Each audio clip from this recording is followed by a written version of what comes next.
इस दौरान अपने स्थान पर खड़े हो सकते हैं या आप अपनी जगह न छोड़ें ताकि सोशल डिस्टेंसिंग का पालन किया जा सके। कोई डीएम और डीसीपी को ज्वाइन कर रहे हैं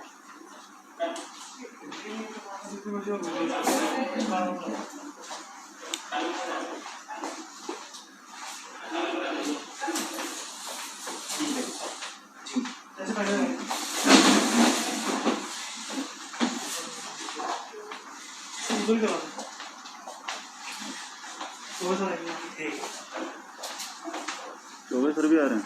ये आपका कोई चीफ सेक्रेटरी भी आ रहे हैं medical education additional chief secretary ठीक है मैम कोई डीएम कोई डीसी या डीएम कोई किसी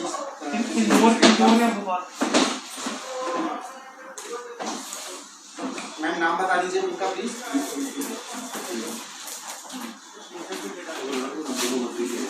Manish Singh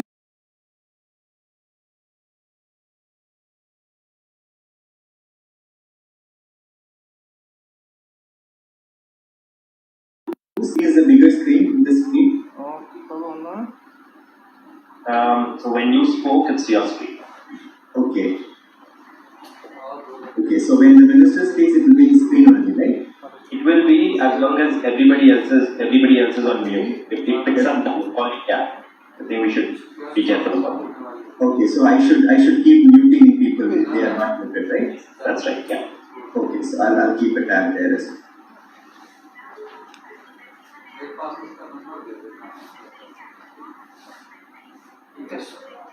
In fact, it also may be good if people switch off their videos as well. I mean, because of the low bandwidth problems. Okay. Currently we are only 5-6 people. I think we will all switch it off and keep it ready until the time. Thank you. And the only thing that when minister comes, then all of us can be on the video, and once minister has seen and our entire panel is there, then maybe when the meeting starts, we can all switch off our video. Yeah. Also, Aditya, just one more technical doubt. Because the live streaming is happening from my side and the live is happening from your end on YouTube, does it matter if you keep it in grid view or in plain view? No. WebEx it just picks up, irrespective of the view, it just pick up the dominant speakers. Okay, so for my ease of visibility, I can keep the grid view, right? That doesn't matter. Yeah, you can keep the view. Okay, thanks.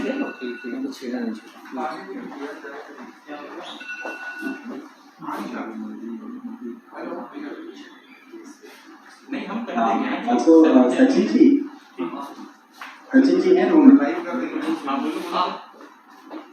जी। सचिन जी अभी हम Webex वाले link में हैं, Cisco वाले link में हैं। अभी हम सिस्को से कनेक्टेड हैं। Okay perfect. सो जो भी आपको करेंगे आपको कंट्रोल देने की जरूरत नहीं है, राइट? जो जैसा आप सुबह हुआ था वैसा ही हो जाएगा। सुबह जैसे हमने टेस्ट किया था वैसे ठीक है, बढ़िया।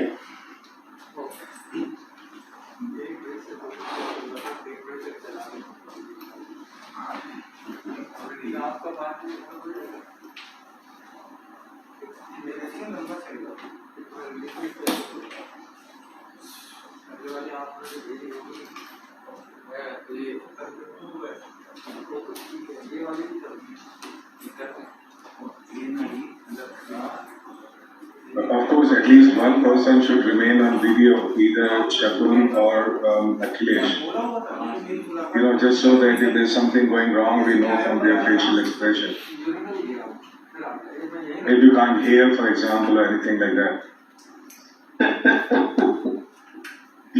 So we are not psychologists, that you can see all faces like keeping your video off. You can watch who are reacting badly to us.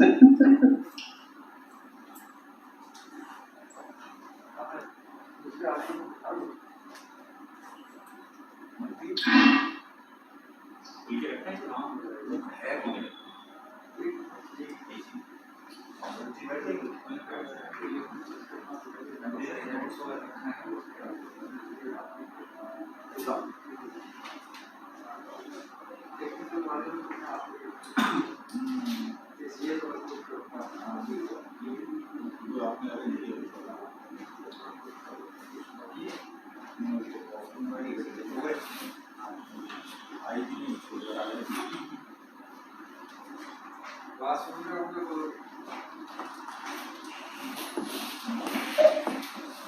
are not live yet, right?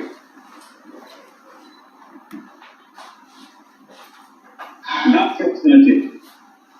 You are muted, Shagun. Yes, thank you, Dr. Gupta. Good afternoon, Dr. Harshvardhan. Good afternoon. Thank you. Shall we start, sir? Oh yes, why not? I'm sorry for the delay. I was stuck up in another program where I was with the Chief Minister of Madhya Pradesh, so I had no other option except to be a little late because I could avoid leaving them. Chavan, Mantriji's video is not visible. Is it visible to you? Yes, it is visible to us. Is it visible to you, others? Nimita, Dr. Gupta, and everything? Yeah, Dr. Gupta, you are muted. I can see the video. Yeah, I can see the video, but maybe it is going off in between. I can see very clearly, Professor Sharma. Maybe can you check again? We still not live, so once you are fine, we can start. Are you on the grid view? I'm on the grid view, yes. We are all in the grid video. Yeah, grid view also no, I cannot see. I don't know. Yeah, I also don't see. I think the setting is that 1, 2, 3, 4, 5, 6 people can only be seen. So I can see 6 people, including Honorable Minister, but I can't see Dr. Bani and Mr. Kaushik.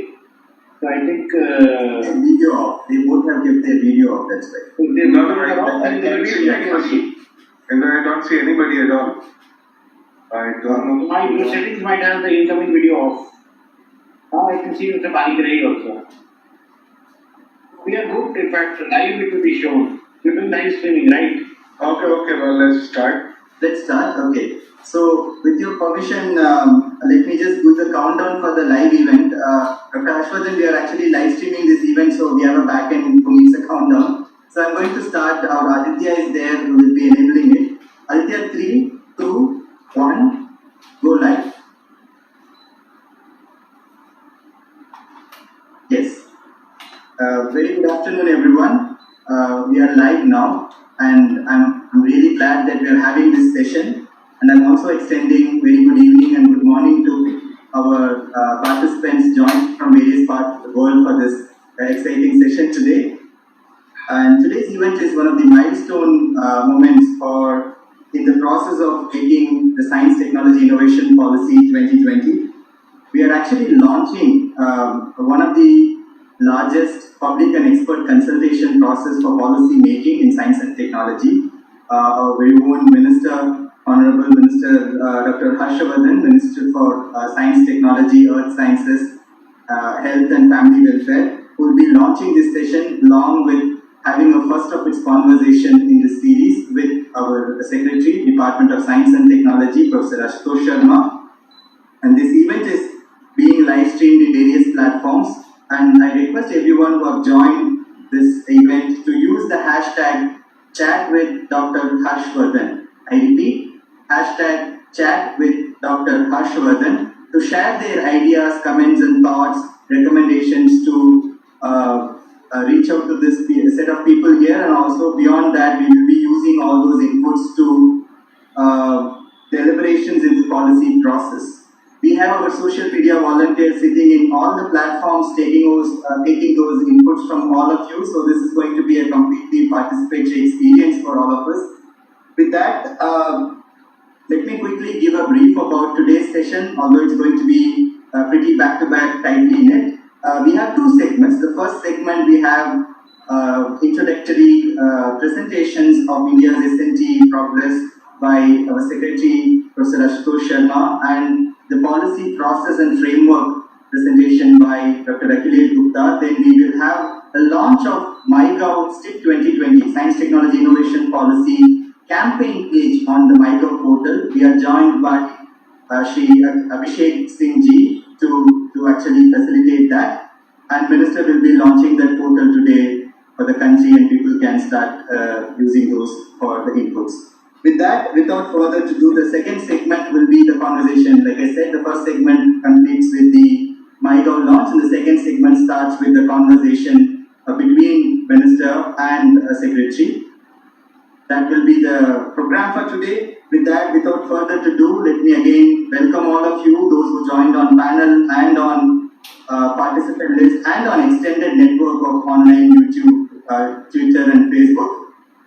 I'll now hand it over to Professor Ashutosh Sharma to begin the session and to give a presentation on India's recent progress on science, technology and innovation. Over to you, Professor Sharma. Thank you, Shagun. Today is a great day. This could be a historical day, and I am delighted that our Honorable Minister of Science and Technology and Earth Sciences and Health and Family Welfare has joined us today, because it was under his vision and leadership that extraordinary things have happened in the last 6 years in the area of science and technology. And today we want to discuss, starting today, the policy, a new policy for science, technology and innovation 2020. So we need to build on the foundations that have been laid in the last 6 years. So before we go down that path, I would present to you the briefest possible description of the major things that have happened in the last 6 years in science and technology. Now, of course, you would realize that 20 minutes certainly is not sufficient to sum up last 6 years across 4 of the departments. So these are departments of Science and Technology, Department of Biotechnology, CSIR, and Ministry of Earth Sciences. So what I will focus on are the major directions, the major themes, and what is the vision behind it all. Just to get a little glimpse of where we have been, where we are headed, and what are the policy implications of this vision and the foundation. Professor Sharma, may I start your video before the PPT? Yeah, so we let's have a very quick video about some of the things which have been going on. Science and technology propelling India's development. Vikas Vikas. Scientific advancement is now a priority. Low-cost innovations have made healthcare accessible to lakhs of people, boosting this much our vision. Rural SST interventions for sustainable development, like transport aircraft startups developed. Indigenous mathematical models and high computing for better prediction than current.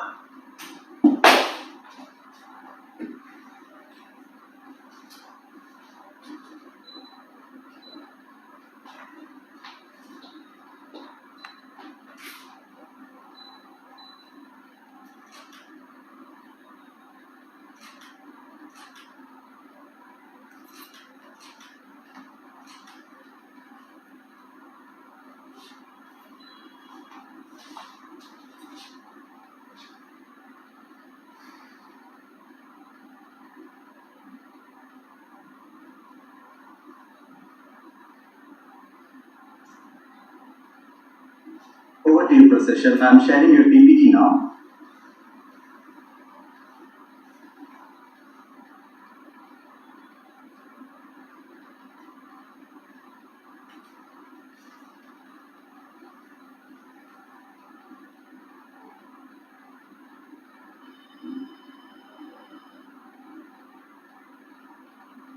Yeah, please go ahead.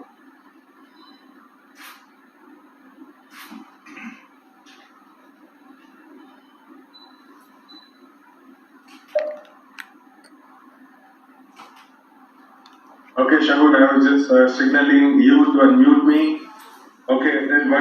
So you see, every policy hangs on some basic vision of where we are and the direction in which we want to move. The components of vision and direction that have been given to us consistently over the last 6 years in many different forms can be summarized in this slide. So this is about enhancing quality of our science and technology and relevance of science and technology. These are the twin pillars on which everything in science and technology hangs. We need a translation of our science and technology into innovation and going to market and going to society. Connecting academia, R&D, industry, startups, MSME, ministries, the whole ecosystem of the knowledge. Clearly, societal connect and our societal contract of science and technology is very important. So basically, we want our science to work for people, and we would have people engaged in doing science. So science for people and people for science are the twin mottos of how we have been working in the arena of science, technology, and innovation in the last 6 years. Diversity and inclusion are very important. Clearly, diversity and inclusion are about gender, about age, about empowering our youth. It's about geographical location. It's about socio-economic strata. So all of that will empower our science and technology if the participation of all walks of life is inclusive. And finally, aligning our science and technology to national priorities. Now, these national priorities, of course, we are going through the times of COVID-19. So we know that health is a big national priority, and so is water, energy, transport, manufacturing, waste processing, sanitation, industry, and of course the overarching challenges of the future, which include sustainable development, environment, climate, livelihood, skills, and making use of our demographic dividend. So these are some of the pillars based on which our science and technology has to propel in the future. Chavan, could you please change the slide? I'm on slide 3 now. All areas of science, technology, and innovation are covered under the Ministry of Science and Technology and Earth Sciences. So it covers everything from atoms to astrophysics, everything in between. It also covers everything from R&D to translation, to technology development, to human resources, to innovation and startups, going to industry and market, and all the processes of the government. So our stakeholder base is very wide. It includes all segments, all stakeholders of science and technology, going from universities, IITs, R&D institutions, school students to higher education, scientists, researchers, women scientists, youth scientists of weaker segments, innovators, entrepreneurs, startups, industry, community-based organizations, NGOs, with grassroots work, state governments, line ministries, international partnerships and connects, farmers, fishermen, artisans. So basically, this is a very quick snapshot just to point out that science and technology is not only about only the high-tech or only industry, but it permeates all sections of society. And therefore, our science and technology has to be something that serves the needs of all the segments of our society.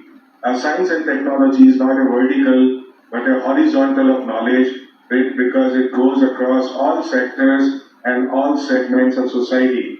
I would now just tell as very indicative and very quickly about some of the new programs which also tell us about the new directions.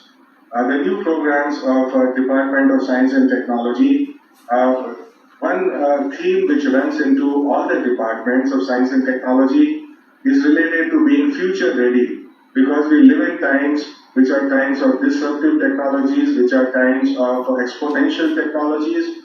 Some examples are National Supercomputing Mission at an investment of 4,500 crores, which is now we are making supercomputers in India and designing them in India, except at the chip level. So everything else is being designed and assembled in India.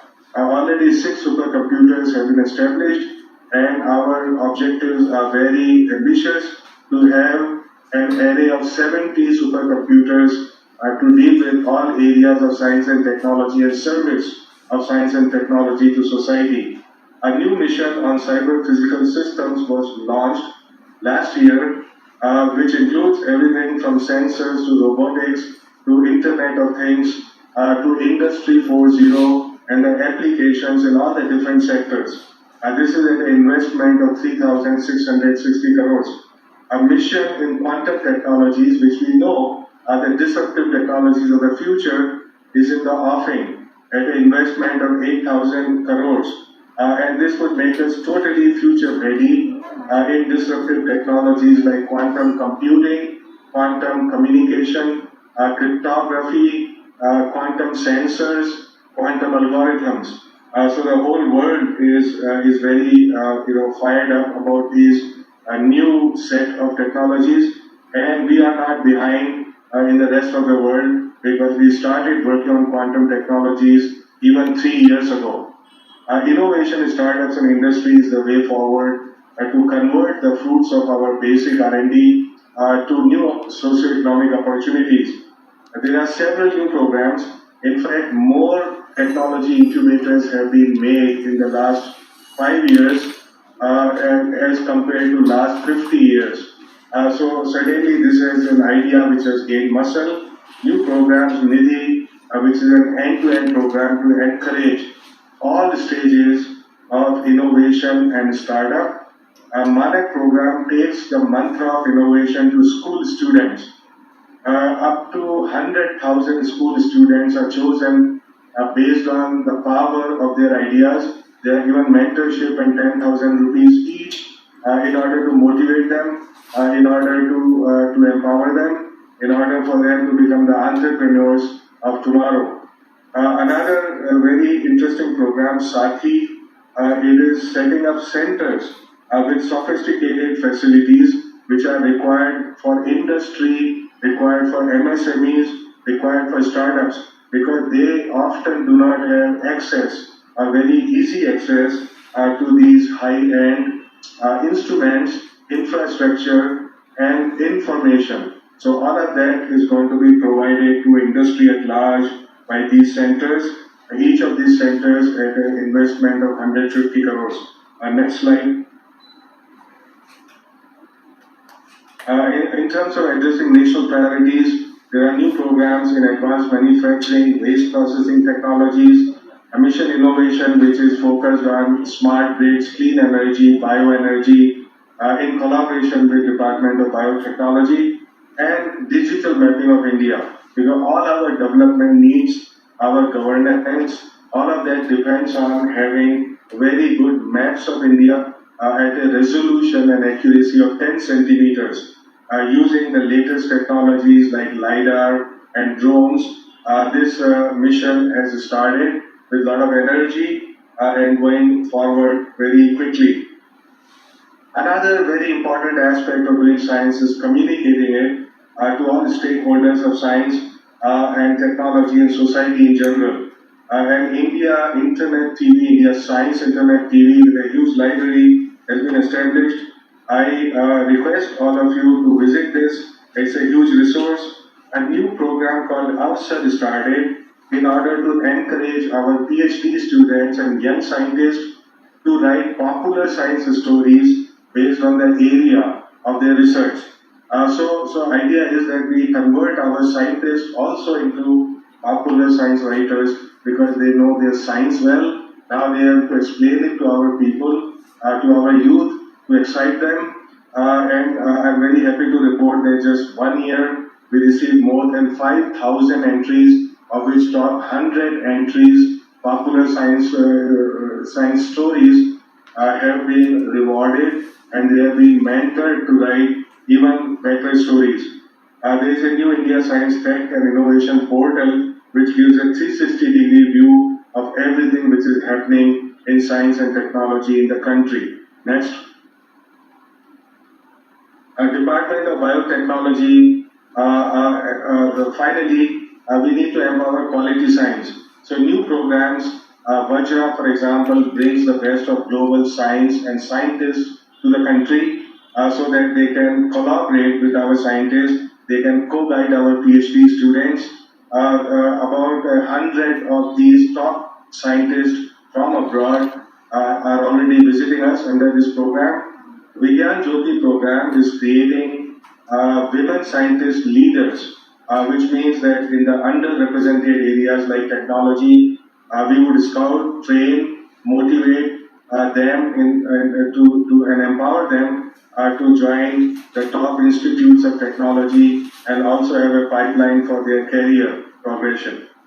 Another program called Supra allows scientists to work on projects, to work on problems which have high risk, but if they succeed, it would lead to something profound.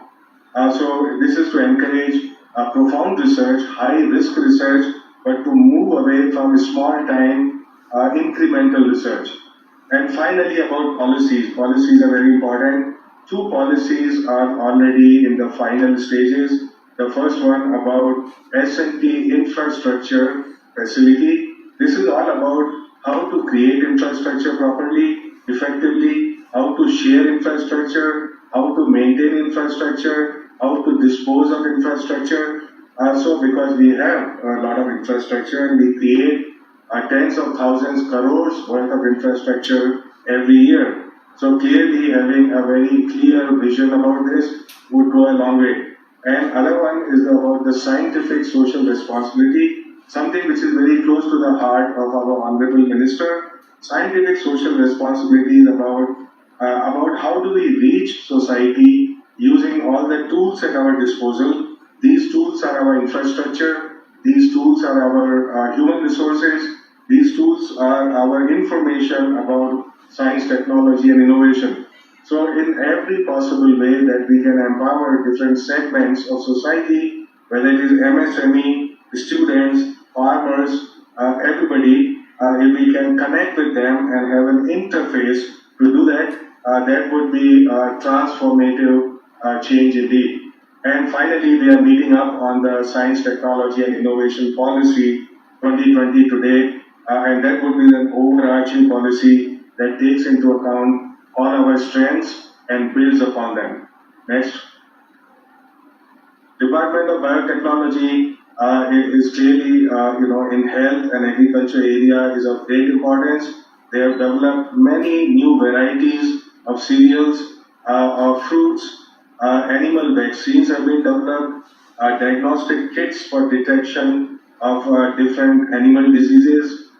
First indigenous rotavirus vaccine was developed through DBT knowledge and resources.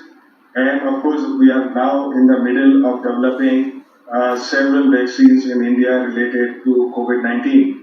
Biobanks have been established and biorepositories for different disease samples have been established, which is a great clinical help.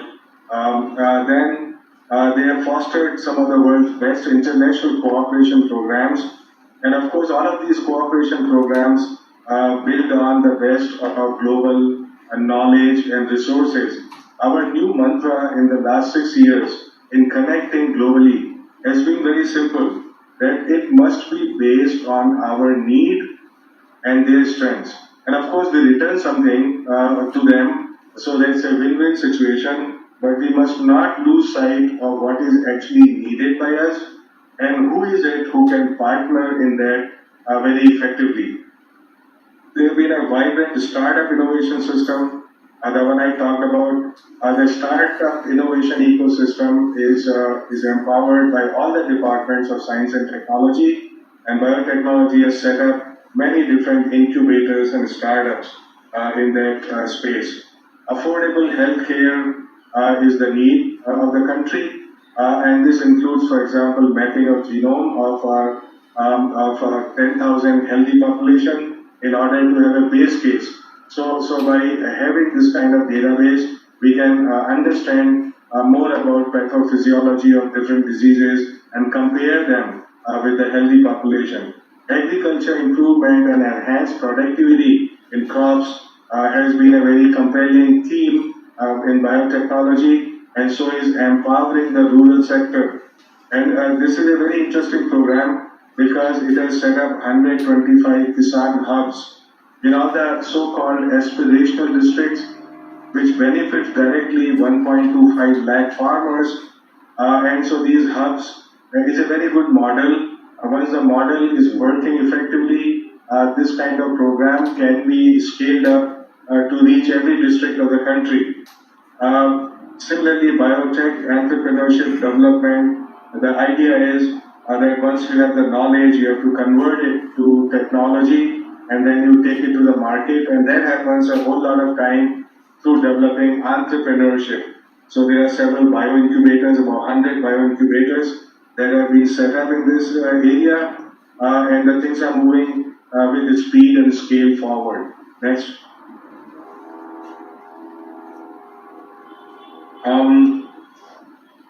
Can you have the next slide, please? Also, another very compelling program of biotechnology has been Atal Jai Anusandhan Biotech Mission, which undertakes nationally relevant technology innovation, which also next one promotes maternal and child health and develops affordable vaccines for endemic diseases, development of biofortified and protein-rich wheat. To take care of the problem of malnutrition or undernutrition. Then there is mission on antimicrobial resistance for affordable diagnostics and therapeutics. This is going to be one of the greatest challenges of the future. The rise of antimicrobial resistance as the antibiotics become less and less effective in combating with infections, and everything pretty much rides on antibiotics. Together with many other overarching challenges of the future, which are related to sustainable development, which are related to rise of intelligent machines, which are related to environment and climate and livelihood and the utilization of resources, the antimicrobial resistance remains one of the key factors. All of these overarching challenges of science and technology are being addressed, and they would continue to be addressed even in more effective ways through the Science and Technology and Innovation Policy 2020. Council of Scientific and Industrial Research, CSIR, has many major achievements and missions. For example, making biojet fuel, and many trial runs on that have been done. Import substitution by green treatment of spent wash. Aroma mission. You see, the whole point is that we have lots of raw material, but we have not been treating our raw material very respectfully. This raw material, whether it is about aroma, whether it is about our plant resources, whether it is about mineral resources, whether even now it's about our data, all of this we kind of export without doing value addition to them. And so if we were to do value addition to these things, then their value goes up by 100x, 1000x, a millionx. And so CSIR, whole lot of focus of CSIR is on developing indigenous technologies, especially critical technologies, especially import substitutions, and also looking at how to bring value to our raw material. So there are initiatives about environmental protection and then bringing technology for disaster relief management. And there have been lots of successful stories in dealing with disaster. So you would see that in our newsletter, in our newspapers, in our TV, that the disasters, the natural calamities which have been happening in the last few years, we are able to deal with them much more effectively than before. A new initiative of CSIR is on serological survey of COVID-19. Of course, CSIR, DBT, TST have been very active during the period of COVID-19, and all of us have been able to support science and technology and develop science and technology with very great speed, despite many constraints of supply lines, of human resources, and so on. And CSIR has done some really compelling things related to diagnostics and a whole lot of other things. Next.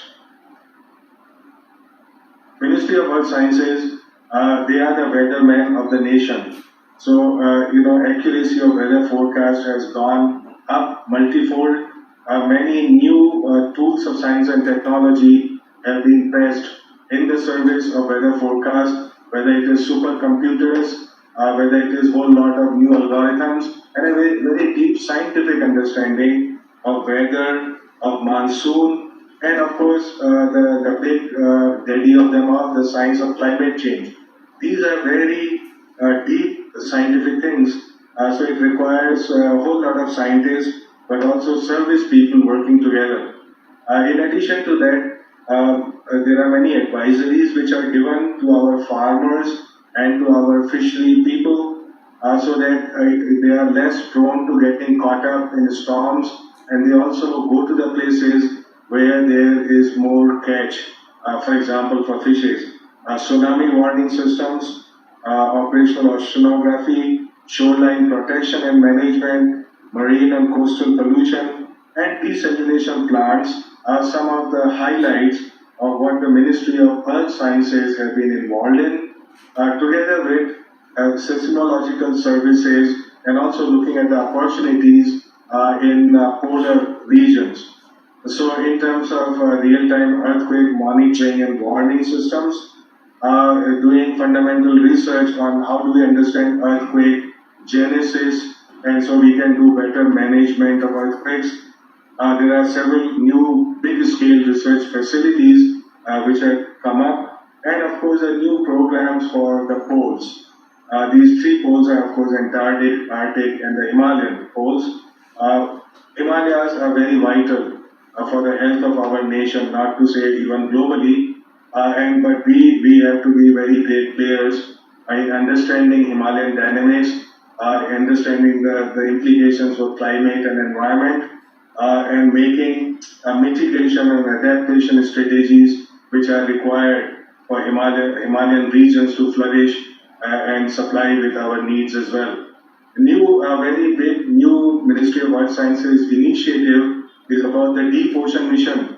Deep Ocean is the next frontier, as compelling as the space. So instead of going up, we have to go down, and we have to explore the resources that the ocean offers, and how do we actually reap the benefits of those in a sustainable way. So this mission is going to be a game changer. I would conclude, I would just repeat to say that this is not everything that has happened in science and technology.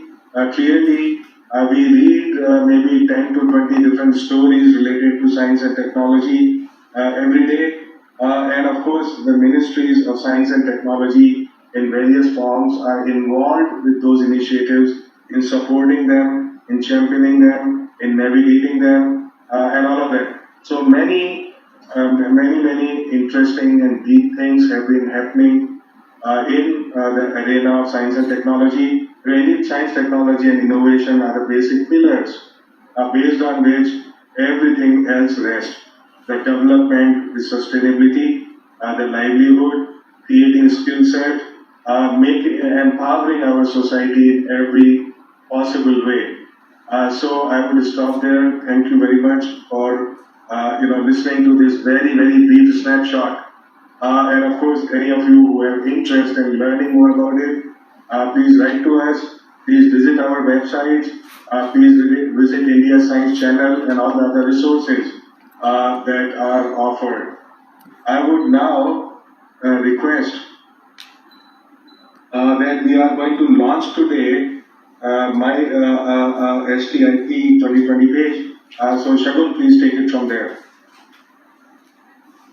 Thank you so much, Professor Sharma. I think that was a pretty comprehensive. I'm sure the time cannot do justice to all that what science and technology have achieved so far by these three departments under the Ministry of Science and Technology. Without further ado, let me ask Dr. Akhilesh Gupta to quickly take us through the policies, a foundational process that has come up and give us some idea, and then we will quickly go to Dr. Harshvardhan. Over to you, Dr. Gupta. I'm sharing your presentation. There is a slight delay. I will follow as and when you give a comment.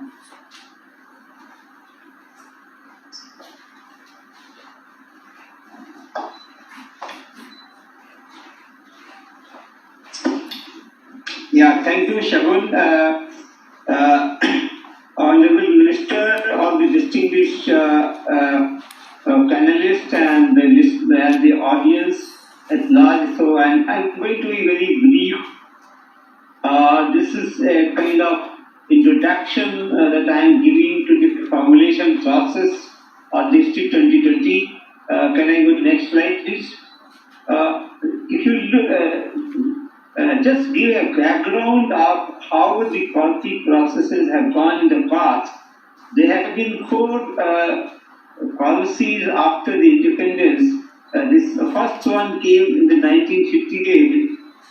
That's called Scientific Policy Resolution, wherein this was basically focusing on promoting the scientific temper in the country, and this was a kind of thought down when it was created by the famous Dr. Homi Bhabha, drafted by him and was led by the Prime Minister in the Parliament. So the second policy came, technology policy stated in 1983.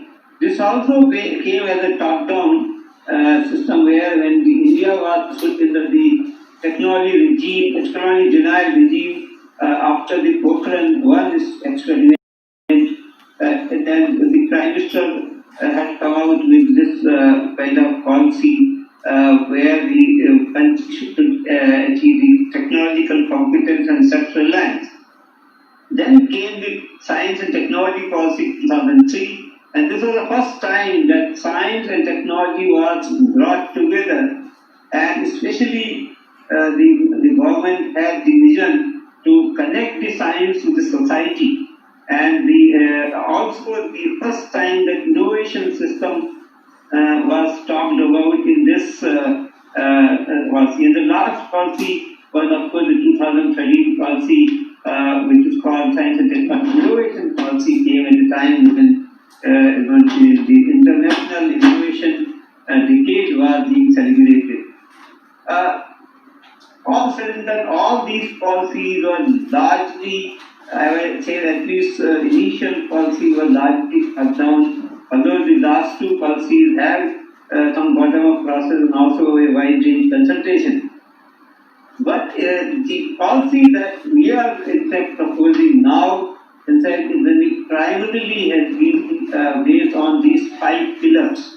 It will be bottom-up, decentralized, expert-driven, evidence-supported and inclusive.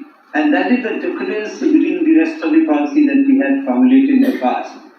The entire policy the formulation process has been divided into 4 tracks. The first track is called Extended Public and Expert Consultation, which has been divided into several actions. I will come to that after this slide. The track 2 is a thematic group consultation where a large number of experts were drawn to prepare a skeleton of the policy draft, so that we get idea as to what are the issues that the country is facing and put together everything. So this was basically an expert backup that we have created as a part of the track 2. Track 3 was in fact, this is again for the first time that the states are being consulted in the Science and Technology Innovation Policy formulation formally. I mean, there were some kind of informal consultation in the earlier policy days, but we are involving states into a formal process of consultation, and also the ministries are being involved. And the last track is the track where where the effects level discussions at the institutional heads level have been planned. The track 1, which is the public consultation, has 6 main actions or the elements of actions that we have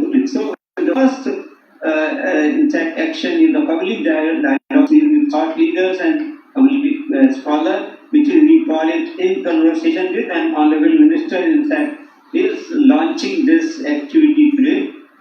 With he is the first thought leader with whom we are having consultation and discussion. Then we had the thematic panel discussion with public engagement. There were 16 such panels were created for public engagements. The third one is the targeted surveys. This set of questionnaires have been created, and the people at large have been asked to participate in this. So anybody, all of you can participate in the targeted survey. They are in fact in the regional language as well. So anybody of any age from any part of the India, even abroad, can participate in these targeted surveys. Print media also, we have been trying to reach out to the people through our articles. So many science communicators have been writing these articles so that people can be motivated to participate in the policy formulation process. We are also having this community podcast created already. In fact, Ministry of Information and Broadcasting is collaborating with us, and we are reaching out to the last mile connectivity by additional process. This has, in fact, we have been trying to reach out that every in fact, last mile person in this through this way. And last one is a very innovative idea going for an idea-based participation where people can post their ideas on the ideathon on in any form, like they can give some articles, or they can give some kind of cartoons or any such kind of, even the video and audio clippings can be posted on the, and we have kept some prizes for this. So with that, thank you very much. This was a brief introduction to the STIP policy that we are formulating. Thank you. Thank you so much, Dr. Actually, it's helpful that we touched upon the complete framework that laid for public participation in this policy process, and also how this whole policy is going to be an entire participatory approach. I think we have Shri Abhishek Singh Ji from MyGov, who has developed a MyGov campaign page to be launched today by our Honorable Minister. I request Abhishek Ji to briefly tell about how MyGov is participating in this process and enabling participatory policy making in science, technology and innovation. Over to you, Abhishek. Thank you, Chaturji. It's my honor and privilege to be in this forum where Honorable Minister for Science and Technology is amongst us today at this historic occasion from the launch of the STIP campaign page and the whole endeavor of the Department of Science and Technology to involve the stakeholders in giving input for policy formulation.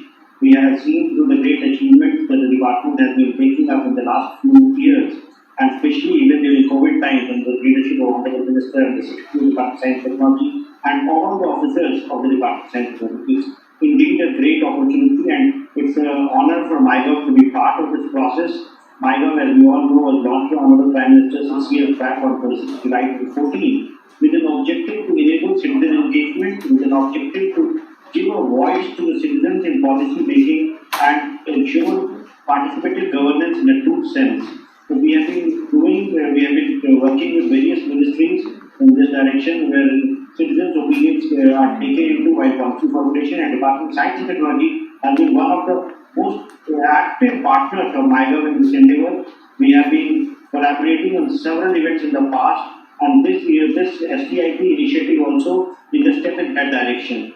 The STIP campaign page, which has been launched today, has been set up on the MyGov portal. It's accessible on mygov.in/STIP, and users can log in there and they can join in the conversation. They can give the input from the STIP policy. We are also in the process of launching a STIP quiz with regard to the science technology, and then we will be covering the 6 broad themes that have been mentioned by Mr. Chakun with regard to in a conversation wherein wherein experts consultation will be done on the platform or across the table, in which there will be specific conversations, discussions with regard to experts in various domains of field science technology, or the policy compass, which will be the key forum wherein suggestions of citizens and stakeholders will be invited for the finalization of the STIP policy. The open letter is a very innovative concept wherein anybody can write to the ministry and those input will be taken into consideration by the Department of Science and Technology. Then the podcast series, the Thoughts for India, is a very interesting and innovative concept. At MyGov also what we have found is that whenever we have used the radio as a medium, Honorable Prime Minister uses it every month in the Mann Ki Baat broadcast. So podcast has the reach which is much more than any other channel that we have. And it brings in inclusion in the right sense. So even those who don't have smartphones and who don't have apps like YouTube or something, they can listen to a conversation on radio and be inspired with. So the partnership that the Department of Science and Technology has with community radio channels will go a long way in enabling this objective. And the ideation is something that is the most exciting part for young entrepreneurs, for college students and all, wherein they can think of their on this initiative, wherein the ideas can be discussed with experts, get mentoring, and ideas can lead to incubation and ultimately to a prototype stage and building products. So that is the innovation life cycle on which we have been working on the Atmanirbhar Bharat initiative that MyGov launched, whether it was the app innovation challenge, the video conference innovation challenge. So those experiences that MyGov has will come in handy, and we promise, we commit ourselves to extend the fullest support to Department of Science and Technology in ensuring that every initiative of Department of Science and Technology reaches every nook and corner of India. Every citizen is aware of what we are doing. We disseminate information from our side, we connect input from ground up, and ensure that holistic policy making with correct input from all stakeholders is achieved. So I am proud to be associated with this initiative. Congratulate the department for this wonderful concept. And this portal will definitely, already we are getting a lot of feedback with regard to this YouTube broadcast. Our analytics team is working on it. The trend that you mentioned, the chat with the Honorable Minister, is trending on Twitter. My team is reporting to me as we go into the event live, and we are getting like inputs are coming from all over the country, including Kolkata is the most active right now, my team is saying. But as we say, what I am saying is that scientists across the country are very excited about this. And this is what is the true barometer with regard to whether we are taking all inputs and doing or whatever we are doing. So I once again congratulate the entire team of Department of Science and Technology, and especially our Honorable Minister under whose vision and direction this initiative is being launched, and we extend my fullest of support and cooperation to the department for making this initiative a success. Thank you.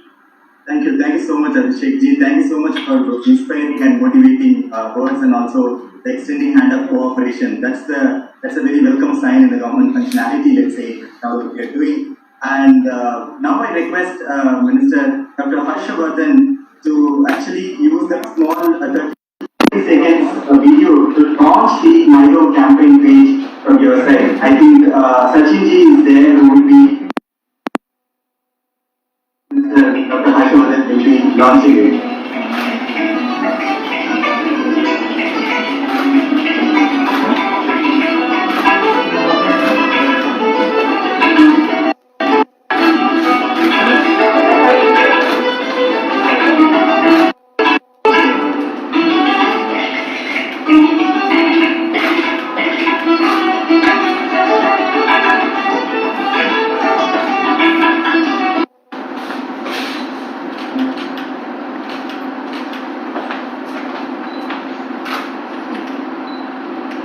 Even all the challenges that we have in virtual meetings, I think this is the most innovative way that we could do for a more or less nearest real launch. And this is the MyGov page that Abhishek ji was mentioning.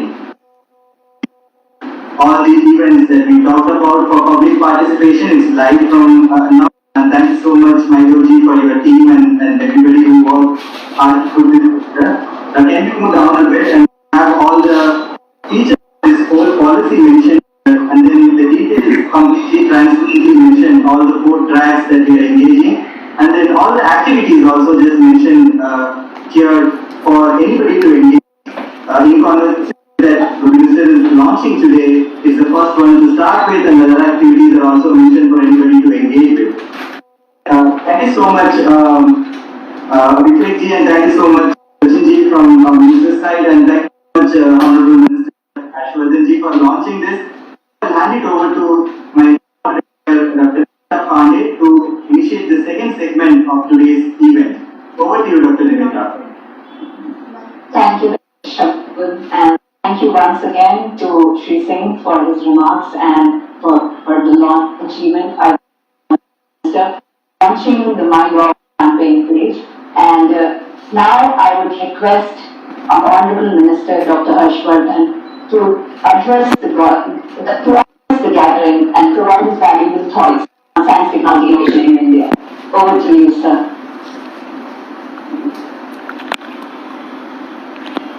Thank you, Dr. Namita. Professor Ashutosh Sharma, Secretary Science and Technology, Dr. Akhilesh Gupta, Shri Abhishek Singh Ji, CEO MyGov, the two important people moderating this, Dr. Shagun Basha and Dr. Nimita Pandey, all the participants who have given us the privilege of being with us today, within the country and outside the country, all our scientific fraternity friends, young researchers, media personnel, ladies and gentlemen. It's a great day and a great moment. And it's very difficult to describe my feelings in words at this particular moment. I know that the first science and technology innovation policy was thought and launched in 1958. The second one took 25 years to come in 1983. The third one, another 20 years, 3. The fourth one, 10 years in 2013. And this 2020 Science and Technology Innovation Policy is coming 7 years. The 7 years have seen a very distinct change in the science and technology scenario of the country. And it is not only the science and technology scenario, but the overall scenario has seen a sea change in all fields, because this country was blessed with a very, very dynamic and a visionary leader like Prime Minister Narendra Modi ji. It would be difficult to describe the ability, the enthusiasm and the vision and the energy with which Prime Minister Narendra Modi ji has been serving the millions of this country for the last 7 years with thorough commitment, dedication, sincerity, honesty, and whatever good you can think about him. His only mission is to develop and deliver a new India. Now he is calling it an Atmanirbhar Bharat, and ultimately he wants India to become a Vishnu Guru Bharat. For me, it was the greatest blessing of the Prime Minister Narendra Modi in the month of November 2014, when he asked me, directed me to look after the Science and Technology Ministry of the country. All my life I had worked in the field of health in various capacities,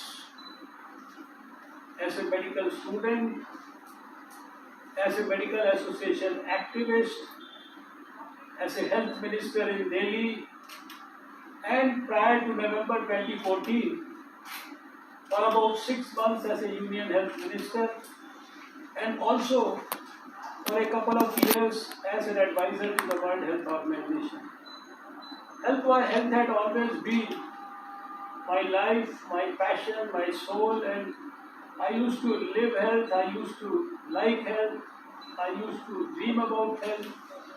But the greatest thing that I always feel that has happened to me was on 9th of November 2014 when I got this new portfolio of science and technology ministry. And I find and feel very strongly that this was a great privilege that I enjoyed working with scientists all across the country in all fields. And it was particularly privileged to have enjoyed the blessings of the Prime Minister, who has so much of confidence in the ability of science and the scientific community to turn around everything. He feels that if the country's people are still suffering from so many issues, so many problems, so many sufferings of various nature in various fields, science has the ability to alleviate their sufferings. I also did not believe it till the time I actually visited science professionals, scientific laboratories, and people working with utmost sincerity and dedication in all fields of science. The journey of the last 6 years in the various science laboratories has been moments of joy and great satisfaction for me, which I really can't describe. And today, when I am at this function where we are trying to work out a strategy where we involve everyone in this country from every nook and corner, poor or rich, academician or an industrialist, people from all strata of life, everybody, we want to make this new science and technology policy thoroughly inclusive, and as was described by Dr. Akhilesh Gupta, I do not want to repeat any of those things. But when you are a visionary leader like Prime Minister Narendra Modi, people who are watching and who have seen the slides just now which depicted in brief what the Department of Science and Technology has been able to achieve, what the biotechnology people have been able to achieve, what the Earth Sciences and CSIR has been able to achieve, not to talk of people in DRDO and in ISRO and other departments where science is happening in a big way, but since they don't directly fall in under the domain of my ministry, so they have not talked about it here. I can tell everyone who is watching this program that whatever has been shown by Dr. Ashutosh Sharma, it is just about the tip of the iceberg.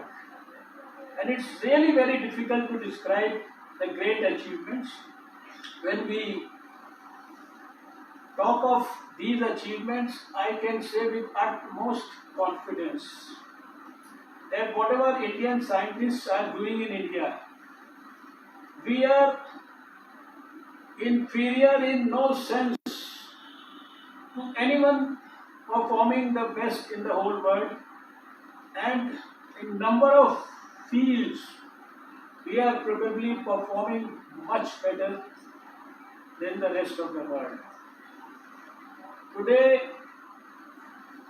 if I have to talk about only a couple of statistics, we are third in the whole world in terms of our publications in science journals, third in number of PhDs, third in the whole world in nanotechnology, third in the size of higher education, third in the number of startups that we have in this country, over 32,000, third in the number of unicorns, and our global innovation index. We need to go further up.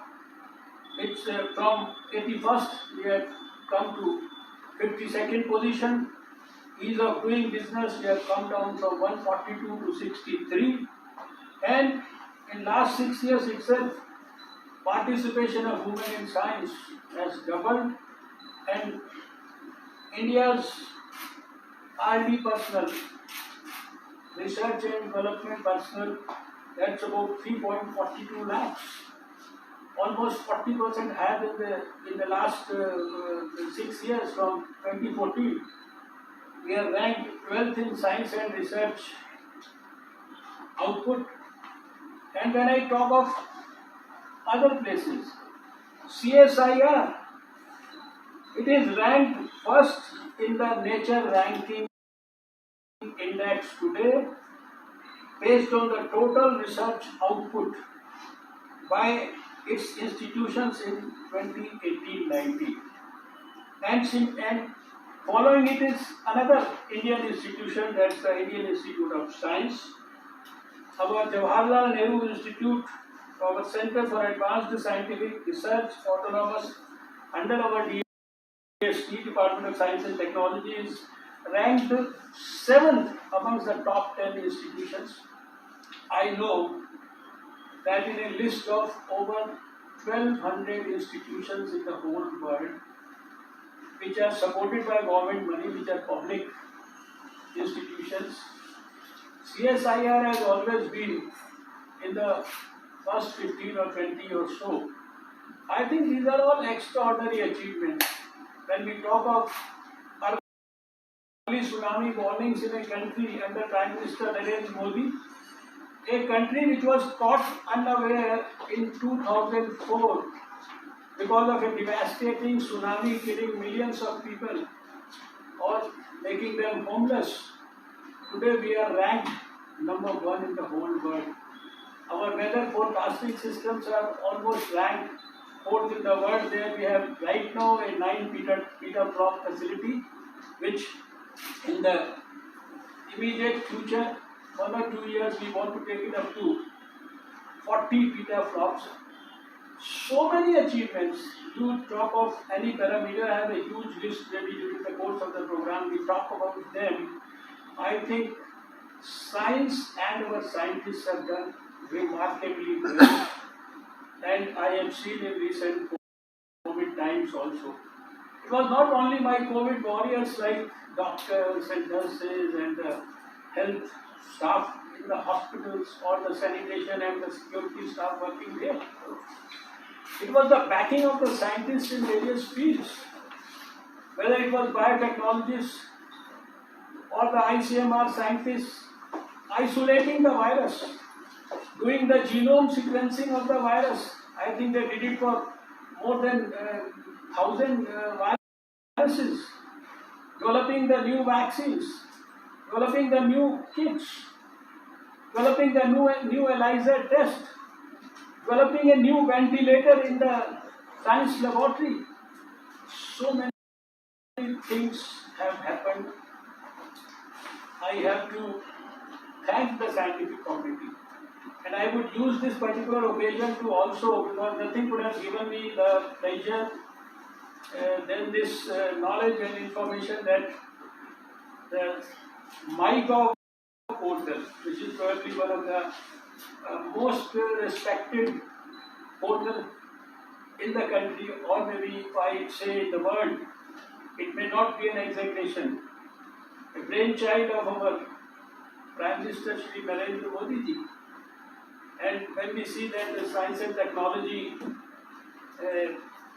campaign page is going to be there, we are going to have a special popularization science quiz there for children. I have to only thank Shri Abhishek Singh ji in no uncertain terms. I think thank you so much for helping us in strengthening this participation movement from the people of India. I would like to use this occasion to appeal to every scientist every researcher, every right-thinking man, all across the spectrum, is science and technology innovation policy is not only about the scientific community, it is about the people of India. And what our Prime Minister has been repeatedly emphasizing to the scientific community is, please remember your scientific social responsibility. It's not only about doing research and producing something which glorifies our paper, our CV, but it is about diagnosing what the problems of the country are, diagnosing what the sufferings of the people of India are, and then trying to solve those problems through science. Discover things at the grassroots level, indigenous things, how we can ensure that the R&D products and our indigenous thinking, we can blend everything together. I am sure that once we are able to, it's going to make things change radically for the country. And we are running against time. In 2017, at a function where I was also present, Prime Minister of India said, imagine we are in 1942 and 5 years from then we achieved independence. And in 2017 at a function, he said 2022 will be the year when we shall complete 75 years of our independence. And very categorically, he said, I have nurtured a dream. I want to deliver a new India to every Indian. And he wants an India where every tear is white. Every face has a restored smile. Every child has enough of health, education, nutrition, all these concerns addressed properly. Every woman and every old man, every senior, his interests are looked after.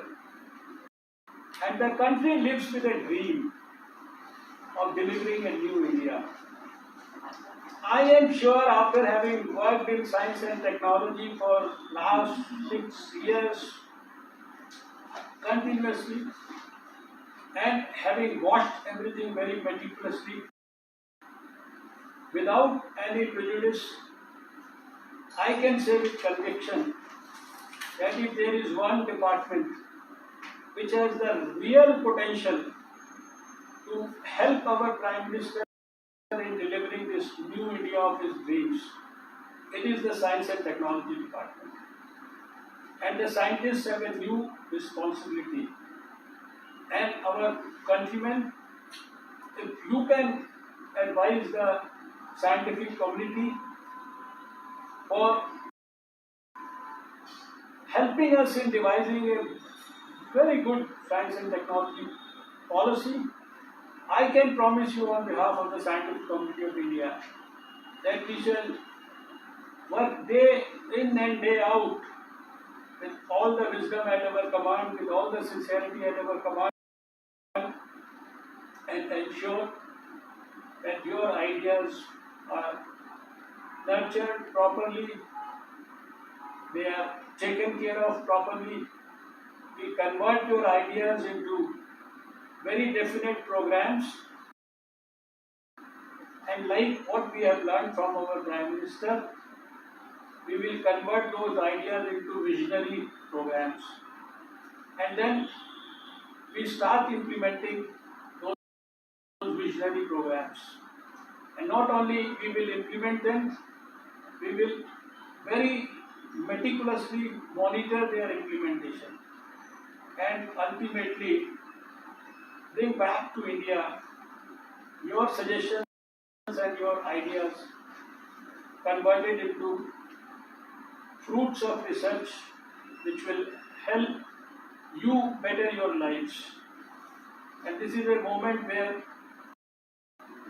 the students, the young researchers, the scientists, the young startups, the young entrepreneurs, they all, along with the academic people and the guidance and support of the industry, these all they have to work together, they have to put their heart and soul into this pious movement. And when we enjoy a new India in 2022, or when, as per the dream of our Prime Minister, in 2030 he wants India to be among the top 2-3 scientific nations of the whole world in all respects. I am sure at that time all of us will live and enjoy, and we will all have the satisfaction that we have all been participants and contributors in this new happy India, which has the potential to once again show the best possible path for the whole world to follow. So I think I will stop with this. Once again, congratulate all my colleagues in Science and Technology Ministry, all my scientific friends all over the country, and once again thank my God and of course our dear Prime Minister, whose blessings we have always enjoyed, and we work with so much of enthusiasm. You expressed towards the scientific community and the call for participation in this policy making exercise. I think now we are entering into an exciting session where Secretary Ashutosh Sharma would be engaging with you in terms of a dialogue as a start of this in-conversation series. Over to you, Professor Sharma. Thank you, Shagun. Actually, when I was thinking about asking questions, it so happens that the minister has already answered all of them. So that's very good. And the reason he has already anticipated and answered all of them is because he has such an in-depth knowledge of everything related to science and technology.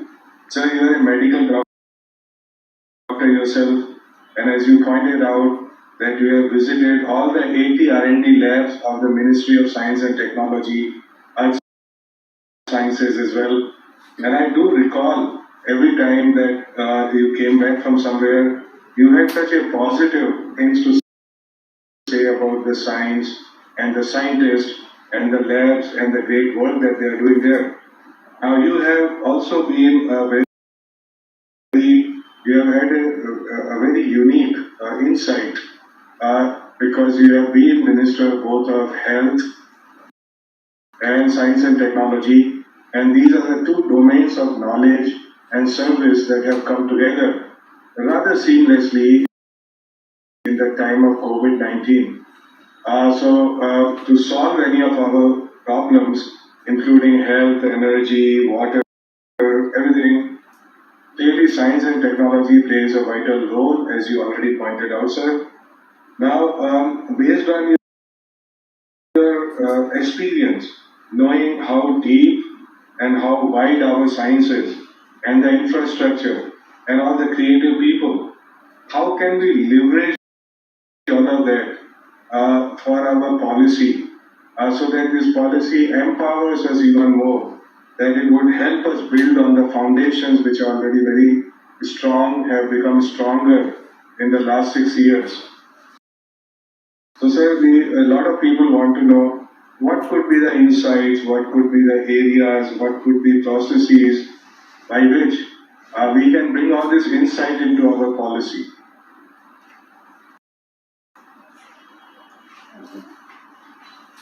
Sir, of course you already touched upon many of these points, but so in terms of content, you have rightly said that I have the privilege to visit each and every laboratory in this country. And in my first round, when I finished with all the laboratories in CSIR, biotechnology, DST, and then in Earth Sciences Ministry.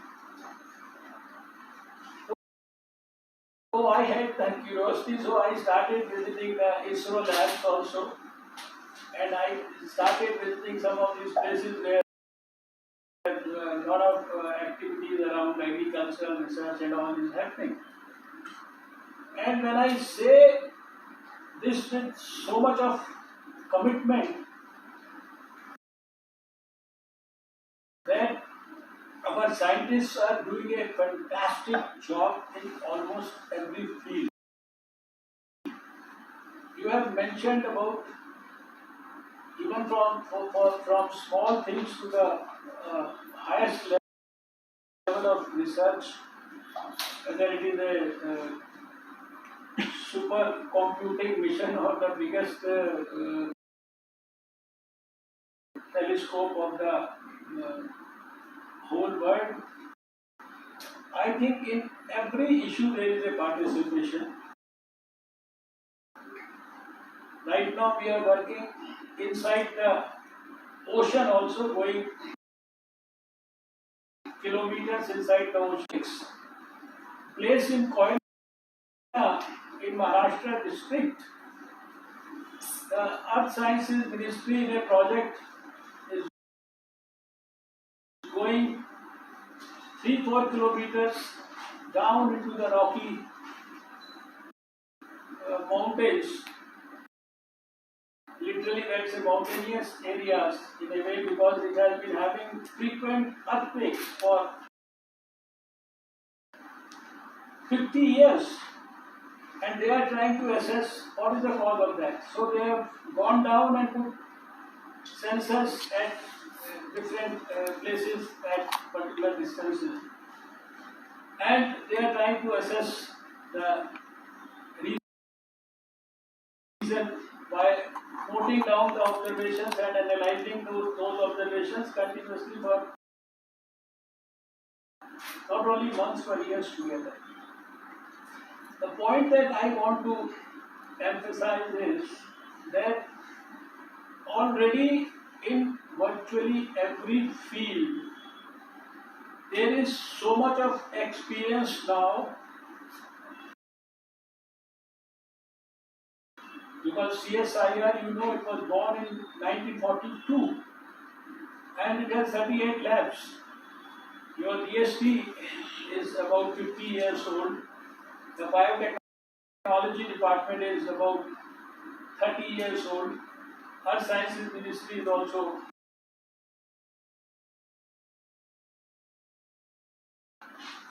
34 years old.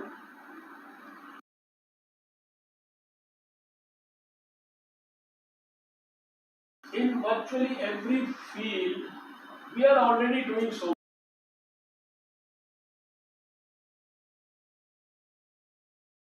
We already have the ability.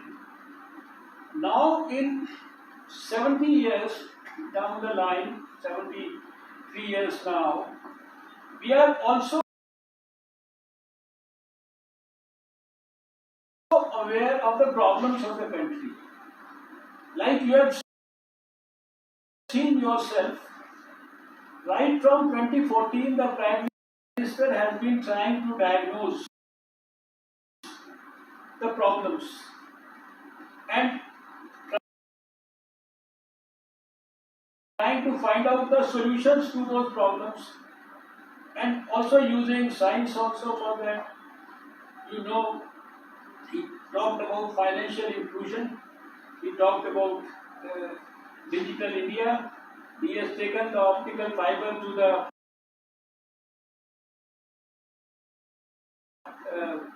last panchayat.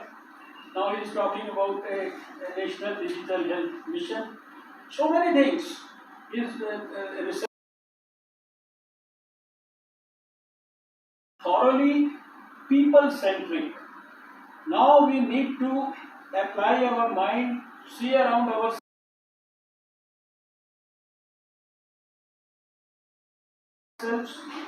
look at the people, discuss with them, and then see how best we can use and utilize the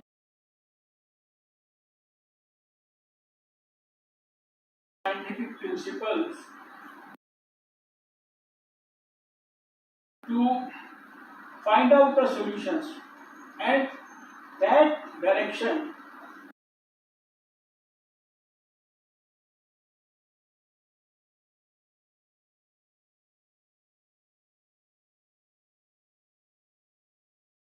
already there are so many things that we have delivered within the laboratory.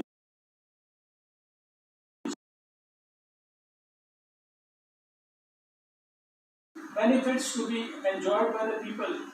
There are bottlenecks, there is a difficulty in that. So everything right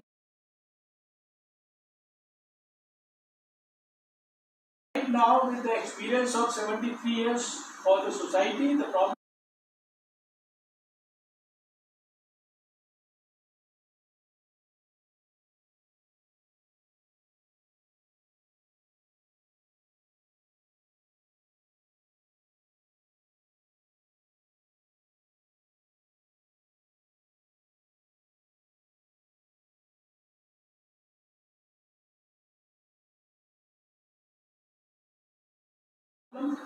and the experience sometimes what even the most brilliant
6 years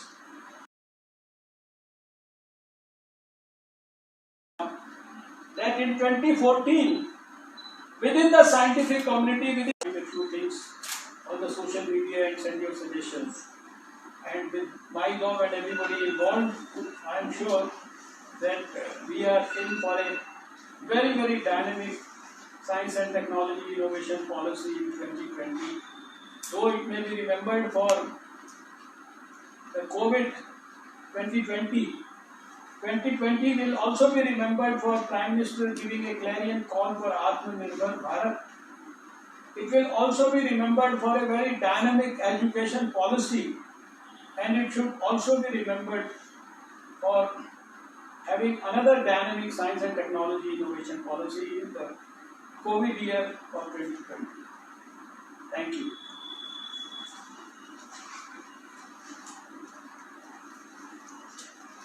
So thank you, sir, for a great deal of clarity about how our science and technology has to work for people. And this is something that we would factor in the policy in a very big way from every angle. So basically it means that when we are talking about Industry 4.0, we really have to see how that would work for Society 5.0 and not the other way around. And the emphasis on grassroots. So I know that you have always been very big champion of grassroots science and technology in the service of people. When I engaged with the National Innovation Foundation, the first mantra I learned is that people on the margins of society are not marginal minds, that they have a great deal to offer. That's something that PhD students will not think about. So the relevant solutions and recognition of problems would have to come from there. And sir, as you correctly pointed out, of course, our Honorable PM has been saying for a long time in every meeting, in every speech, that the silos have to be broken. Sir, and I remember when you were Minister in Environment, Forest and Climate Change, you had made a group of ministries to work together because the problems of environment and climate are indeed very multidisciplinary, and so is everything else that we do. So, sir, if you have any suggestions or insights regarding how we should put that in policy, breaking silos, how do we incentivize these silos to work together? How do we see that people see the value in working together? And so this is also true for working with industry, academia working with industry, ministries working together, science working for society at large. All of these silos which we have now, we want this policy to really offer very compelling solutions in breaking these silos and making it happen. Of course, it has been happening because of personal initiative like that of yours, and how to make it more systematic, sir.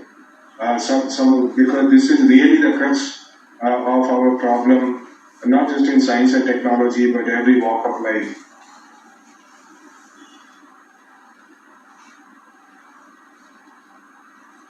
I think, even at the cost of repetition, I would again say that you have again said that we have to break the silos. But this is what we are already doing it for last couple of years. When you mentioned about the National Innovation Foundation in Gujarat, we have ourselves seen at the functions which were organized in Rashtrapati Bhavan, when these grassroots innovators, they used to be awarded by the President of India. None of them was a very big, hi-fi, highly literate person. They had very poor background. Many of them used to come from tribal areas, and we used to scratch our head with how could this man come out with a suggestion like this. I distinctly remember a young boy from a village who had developed a mechanism where if you don't put the helmet at all, then the motorcycle will not start at all, and on the head. we are suffering from so many head injuries and all. So many things that we see there, over 2 lakh innovations produced by the grassroots innovators, which have been exhibited through the National Innovation Foundation. And you are yourself highlighting that there is a further need to institutionalize this connect between the scientific laboratory, the people, and the industry. And I distinctly recall that CSIR people, they developed a program where these young boys who were not like had not received so much of formal education, they were trained in the CSIR lab. They would spend a couple of months there. They were trained for a situation where they could be used by the industry. We could see that there were many other programs where we developed a program like Jigyasa, where the students of the Kendriya Vidyalaya would spend a couple of weeks in the CSIR labs that was with the HRD ministry. And then when they could see those things happening in the laboratories from closest of quarters, I had once commented that if I had enjoyed this privilege of having seen things happening inside the laboratories when I was a student, I would have opted to become a scientist rather than a doctor. So, we now, there is no push button by which you can eradicate or eliminate the silos. It is through continuous working. And we have to involve the people in the various strata of society who are relevant for science, who are relevant for using these scientific outcomes, who are relevant for delivering the fruits of the scientific outcomes to the people of India.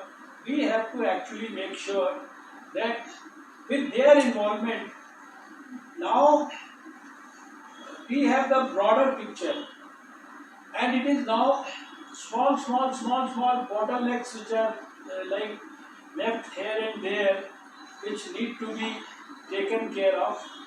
Everything has to be blended, and with the blessing of the Prime Minister, who is a great, not only a votary of eliminating these silos, but who has practiced it and who has shown it. Last 6 years, that this is something which we have learned from him.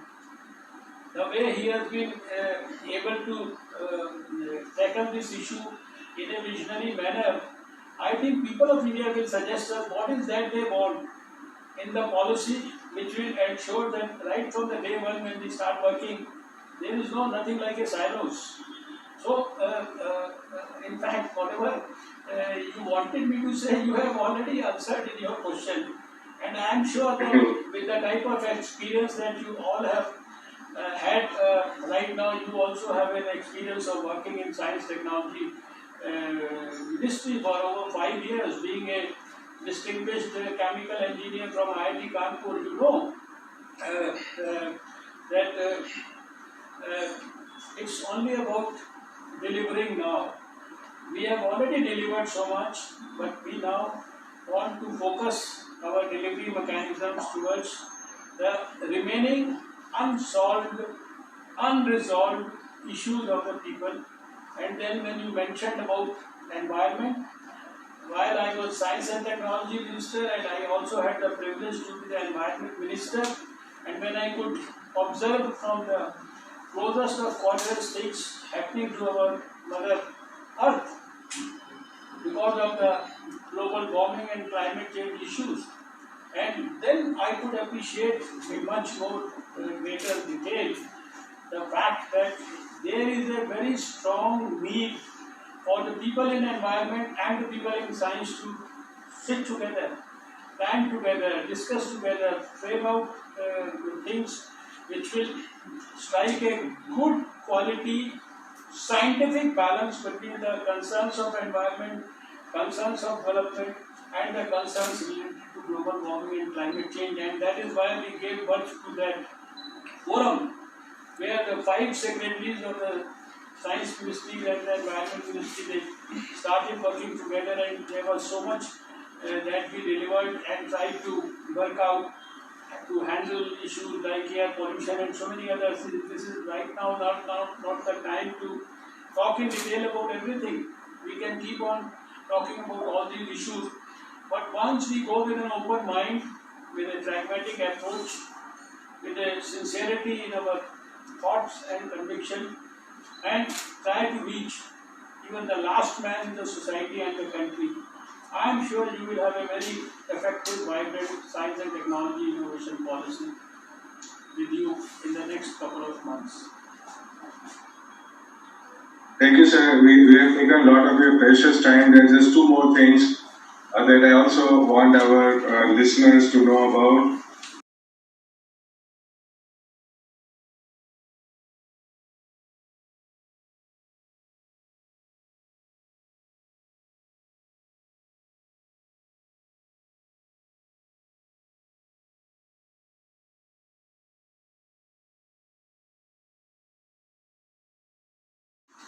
So first one of them is one of the historical weaknesses we have had. The ministers of science and technology from states on early next month.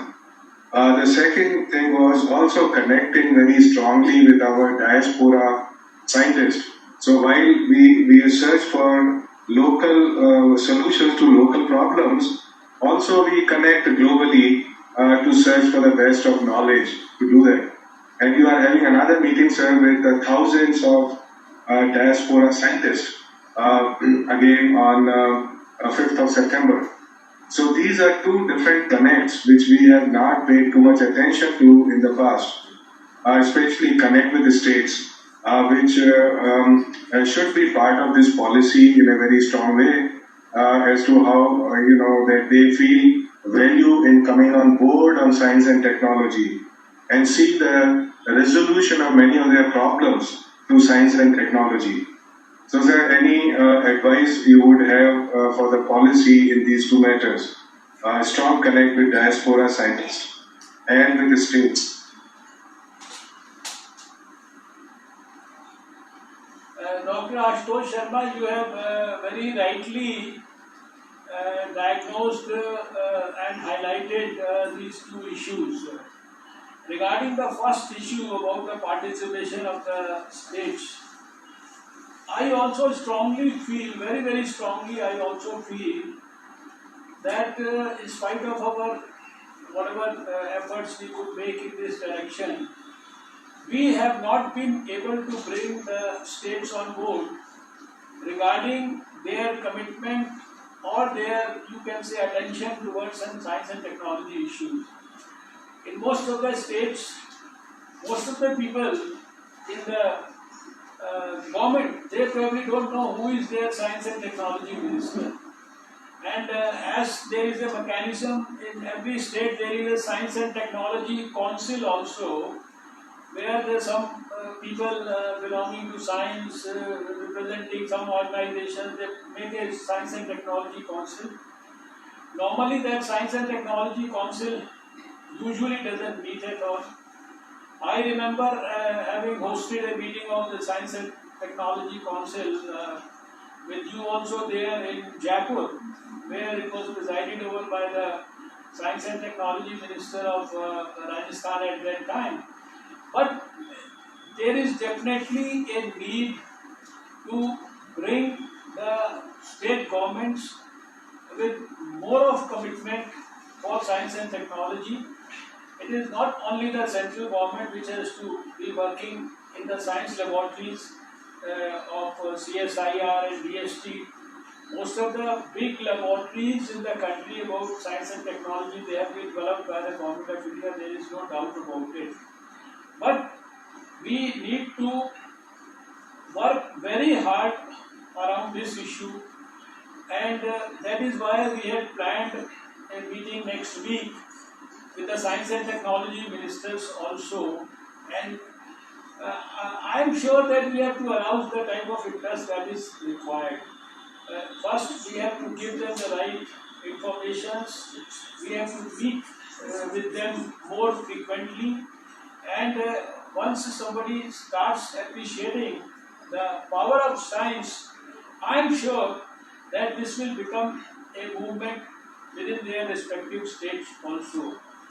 Till couple of years back, we never had so much of attention within the government for health and education and nutrition issues, but over the last couple of years, we have seen that gradually, once the things become important, once the things are put in the right perspective before the people, and once the people start appreciating the value of those fields, then the governments are also bound to respect those sentiments. And this is where I think the policy may have some specific interventions which will help us in making science popular in a big way. You remember, you know, that last 5 years we have been organizing the India International Science Festival in a big way.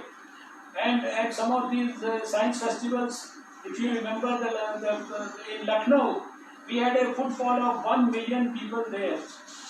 And this was because we did that, we showed that, we saw the involvement of the local government.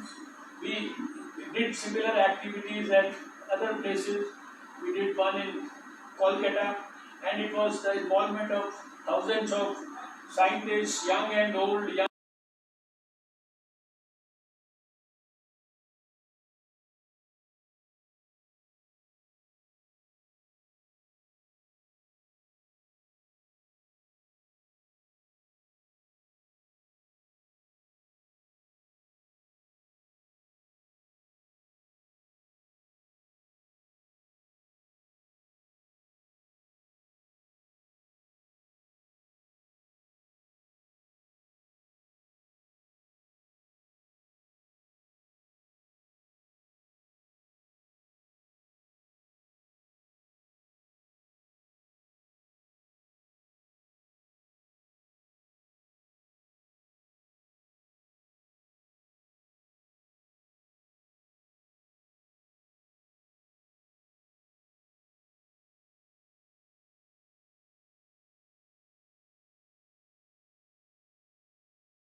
innovators by you.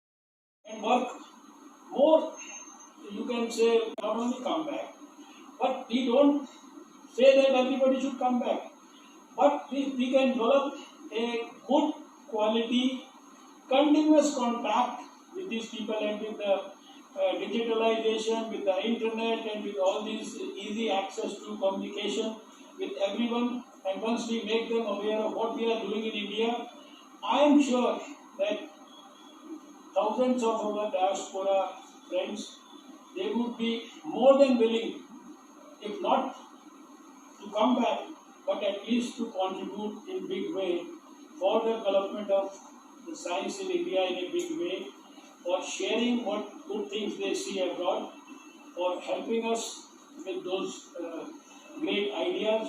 So it's a great idea that you have thought of about engaging the Indian diaspora, and that function, I am also looking forward to that function with great hope and enthusiasm. And I am sure that our scientific community friends all across the world, if they are listening to us, they will come back to us with new, renewed vigor. And I can promise them that India has changed. There is so much that has happened in India under Prime Minister Narendra Modi, you will love to be part of the development process under his leadership, even if you contribute a good, great idea for the future progress to follow. Thank you. So it's been a marathon session, and I'm sure all our viewers have been greatly benefited, and it will also increase their desire to participate in the process of formulating the policy. So we would appeal to everybody to connect on MyGov platform, all the platforms, as you had heard Honorable Minister say, that the ideas come from all sides. Ideas, relevant ideas, actionable ideas, they flow from all sides.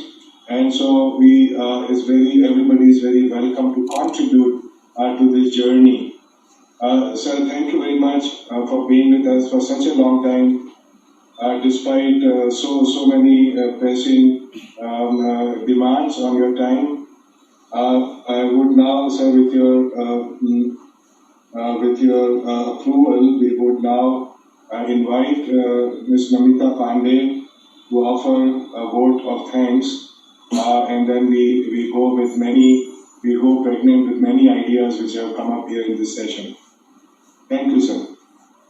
Thank you. Thank you, Professor Sharma, and thank you, Honorable Minister.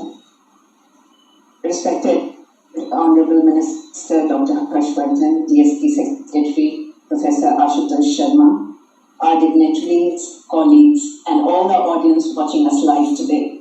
I, on behalf of the SIP 2020 Secretariat and the entire STI community, extend my sincere gratitude for guiding force, Dr. Harshvardhan, for gracing this momentous occasion and sharing his thoughts and vision in shaping India's new science, technology, and innovation policy, SIP 2020. Under your able leadership and guidance, the SIP 2020 process will surely realize its goal to be building a technologically self-reliant India for societal good. Thank you for your inspiring words, sir.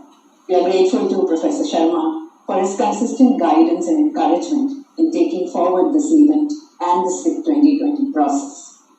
My hearty thanks to Dr. Akhilesh Gupta for his support and motivation.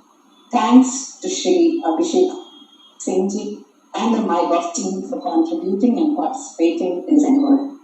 A special thanks to the officials of DST, Office of the BSA, the Minister's Office, and various other ministries, departments, and agencies for extending support to an event of such stature and magnanimity. A change out to the organizing team of STIP 2020 Secretariat and the Science Policy Forum for the tireless efforts and dedication in planning and organizing this event. I must say, this event would have not been possible without them. And last but not least, I would like to thank our live audience for their active participation and engagement in making this event such a success. This is just to prepare you, I would say. Do join us for more such enriching discussions with various thought leaders in the In Conversation with series. I'm sure together we will take forward the spirit of Vigyan Se Vikas in building an Atmanirbhar Bharat. Until then, take good care of yourself, stay safe, and have a great evening. With this, we end the live stream session. I request our guests to stay on the call for a while. Thank you. Thanks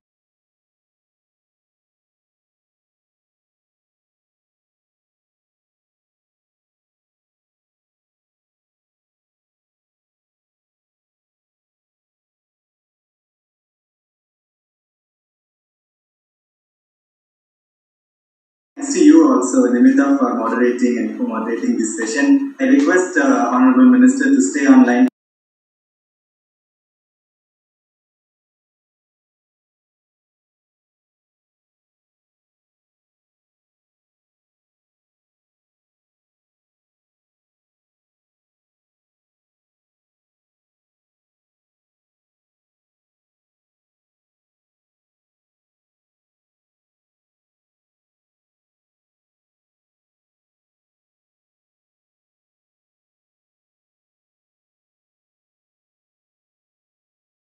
for a minute so that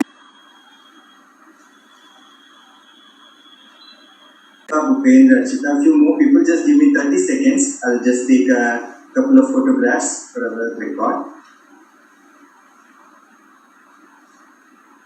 Yeah, this is also a learning in our process that we learn to take virtual photographs, group photographs. So look at your camera, smile please. And I'm going to do a few shots.